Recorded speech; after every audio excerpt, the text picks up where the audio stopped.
Hello everyone, my name is Madhuri. Welcome back to my channel Madhuri Vitals RNO. ఈ రోజు మన వీడియోలో 5 danger science of dengue fever గురించి చెప్పబోతున్నానండి.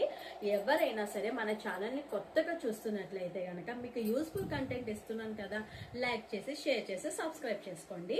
అయితే మనది ఫస్ట్ డేంజర్ సైన్, అసలు డెంగ్యూ ఫీవర్ వచ్చినప్పుడు మీకు డెంగ్యూ ఫీవర్ వచ్చింది, మీరు టెస్ట్ చేయించుకోలేదు, మీకు లేటర్ ఆన్ కొన్ని డేంజర్ సైన్స్ అనేవి వస్తాయి.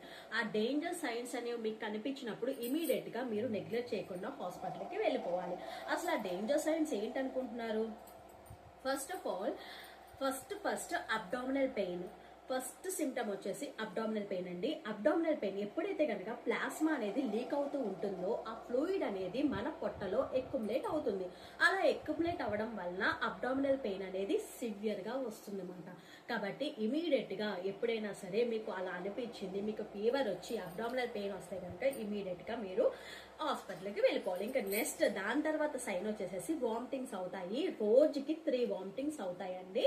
అది కూడా అబ్డామినల్ లో, మనకి అబ్డామిన్ లో ప్లాస్మా అనేది లీక్ అవడం వల్ల మెల్లంగా దాని యొక్క డైజెస్టివ్ సిస్టమ్ అనేది ట్రాక్ అనేది పాడు చేసేస్తూ ఉంటుంది. దానివల్ల వామిటింగ్స్ అనేవి అవుతూ ఉంటాయి.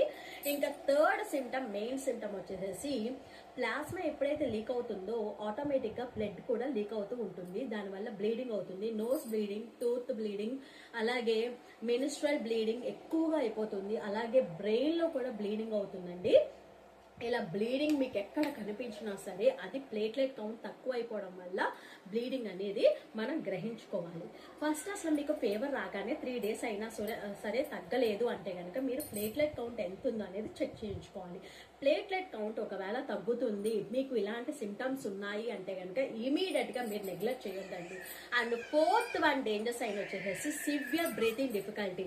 మీకు ఆయాస పడుతూ ఉంటారు, ఆక్సిజన్ లెవెల్స్ అనేవి తక్కువైపోతూ ఉంటాయి. కాబట్టి ఇది 4th డేంజర్ సైన్ మాట. అండ్ 5th డేంజర్ సైన్ వచ్చేసి ఇంకా మీకు ఆక్సిజన్ అందకపోతే కనుక షాక్ లోకి వెళ్ళిపోతారు. డెంగ్యూ షాక్ సిండ్రోమ్ అనేది మీకు బాడీలోకి అటాక్ అయ్యి severe breathing difficulty and shock, unable to ఇంకా అన్కాన్షియస్ స్టేజ్ లోకి వెళ్ళిపోతారు. ఈ 5 డేంజర్ సైన్స్ మీ బాడీలో ఉన్నట్లయితే కనుక మీరు గ్రహించి వెంటనే హాస్పిటల్కి వెళ్ళిపోండి. మీరు అంతగా ఏమీ భయపడాల్సిన అవసరం ఏమీ లేదు. ఎప్పుడు కూడా మన చేతుల్లో మన రాత అంటూ ఉండదు.